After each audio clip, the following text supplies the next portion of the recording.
Ezra Booth e sua esposa visitaram Joseph Smith em sua casa em Kirtland em 1831, junto com John e Elsa Johnson. Elsa tinha um braço que não funcionava e não conseguia levar a mão à cabeça. Eles falaram sobre dons espirituais como os discípulos de Jesus, e alguém disse: "Aqui está a Sra. Johnson com um braço aleijado. Deus deu algum poder aos homens agora na terra para curá-la?" Joseph levantou-se e segurou-a pela mão, dizendo: "Mulher, em nome do Senhor Jesus Cristo, te ordeno que sejas sã." Ela foi curada, e Ezra e os Johnsons sabiam que Deus havia restaurado esse dom de cura ao profeta, e eles se filiaram à igreja. Ezra viajou para o Missouri como missionário em 1831, mas não gostou de como as coisas estavam difíceis. Criticou Joseph Smith e, depois de ser disciplinado por um conselho de elders em setembro, deixou a igreja. Ele publicou 9 cartas em um jornal local de Ohio contra o profeta, dizendo que suas revelações e a cura de Elsa eram falsas. Suas cartas fizeram com que muitos examinassem e questionassem Joseph Smith e a restauração. O Senhor revelou a seção 71 a Joseph Smith e Sidney Rigdon, e disse-lhes que fizessem uma pausa na revisão da Bíblia para esclarecer as coisas e declarar o Evangelho às pessoas da região. Joseph escreveu: "Conhecendo agora a mente do Senhor, é chegado o tempo em que o Evangelho deve ser proclamado com poder e demonstração ao mundo a partir das Escrituras, raciocinando com os homens como nos dias antigos. O Senhor disse a seus servos que trabalhassem em sua vinha, convocassem os habitantes da terra, prestassem testemunho e preparassem o caminho para os mandamentos e revelações que viriam.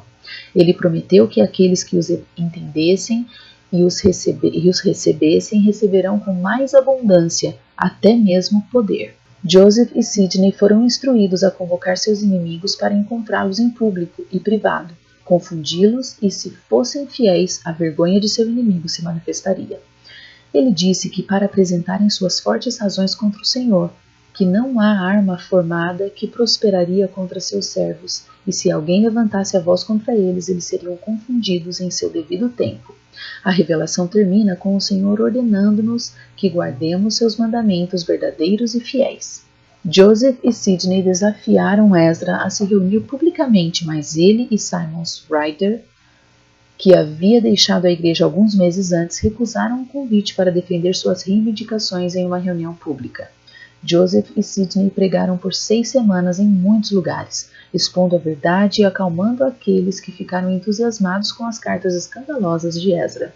Na verdade, isso aumentou a exposição das pessoas à igreja e em alguns casos levou à sua conversão.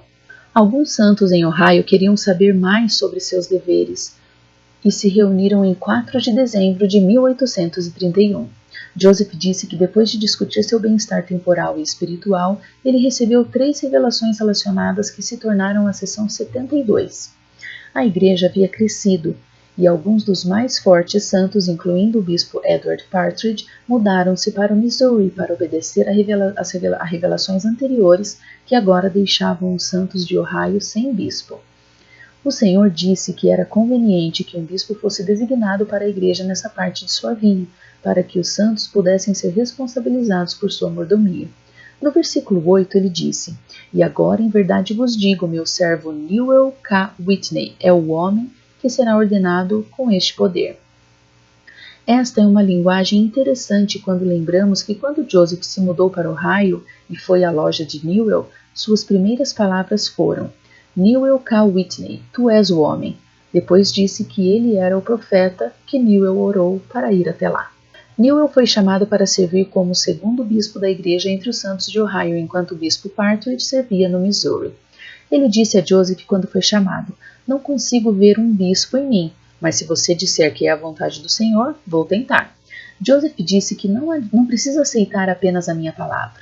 Vá e pergunte ao Pai por você. Newell orou por essa confirmação e ouviu uma voz do céu dizer-lhe: "A tua força está em mim." Ele então disse ao profeta que aceitaria o chamado como bispo do Senhor, mas disse à sua esposa Anne que requer uma grande quantidade de paciência, perseverança e sabedoria para magnificar seu chamado. A primeira revelação nos diz quando é o momento certo para a nomeação de um novo bispo e quem deve ser. A próxima revelação, nos versículos 9 a 23, diz quais eram seus deveres. Edward Partridge e Newell Whitney não presidiam alas como os bispos fazem hoje, que começou na década de 1840. Seu principal dever era implementar a lei da consagração para o bem da Igreja e ajudar os pobres e necessitados. Os santos fiéis obedeciam aos princípios dessa lei, agindo por sua própria vontade para obedecer à vontade de Deus, ser bons mordomos e cuidar da propriedade do Senhor, e ser responsáveis por se reportar ao servo designado pelo Senhor, o bispo. A terceira revelação deu orientação para os santos que foram chamados para ir ao Missouri e ajudar a construir a cidade de Sião. Disseram-lhes que só poderiam se reunir em Sião quando recebessem uma recomendação do bispo. Alguns lutaram para obedecer a esse mandamento e Joseph escreveu aos líderes da igreja do Missouri que, embora estivesse feliz, alguns santos chegaram lá em segurança. Eles partiram com o desgosto dos céus por zombar da profissão de fé nos mandamentos, por não cumprir os requisitos para obter recomendações. Os santos começaram a obedecer e receber recomendações antes de se mudarem para o Missouri. Depois de pregar o Evangelho por um mês para conter os efeitos das cartas de Ezra Booth contra a igreja e seus líderes, Joseph e Sidney voltaram para Hiram, Ohio. Poucos dias depois, em 10 de janeiro de 1832, o profeta recebeu a sessão 73, que tornava conhecida a vontade do Senhor aos eldres da igreja, até que a próxima conferência fosse realizada 2 semanas depois.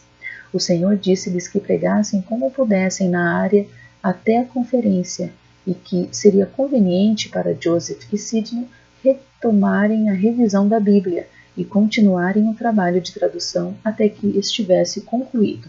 A sessão 74 foi dada em algum momento da primavera de 1830, quando Joseph provavelmente buscava respostas sobre a maneira correta de batizar.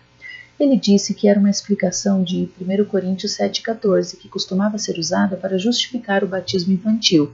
O versículo 1 diz: porque o marido incrédulo é santificado pela mulher, e a mulher incrédula é santificada pelo marido. Do contrário, seus filhos seriam impuros, mas agora são santos.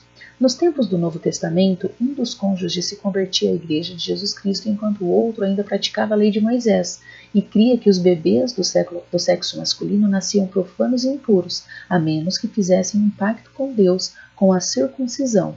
Isso causou problemas no casamento e Paulo aconselhou que um crente não deveria se unir a um incrédulo. A seção 74 ensina que as crianças são inocentes e santificadas por meio da expiação de Jesus Cristo, têm vida eterna e estão vivas em Cristo. Eles não são responsáveis até os 8 anos de idade e se tornam agentes livres quando devidamente ensinados a lei do Evangelho.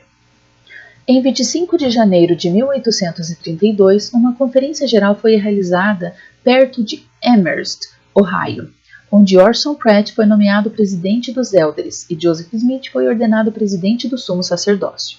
O profeta escreveu: os elders pareciam ansiosos para que eu perguntasse ao Senhor, para que conhecessem sua vontade ou aprendessem o que lhe agrada mais fazer, para fazer com que os homens percebam a sua condição.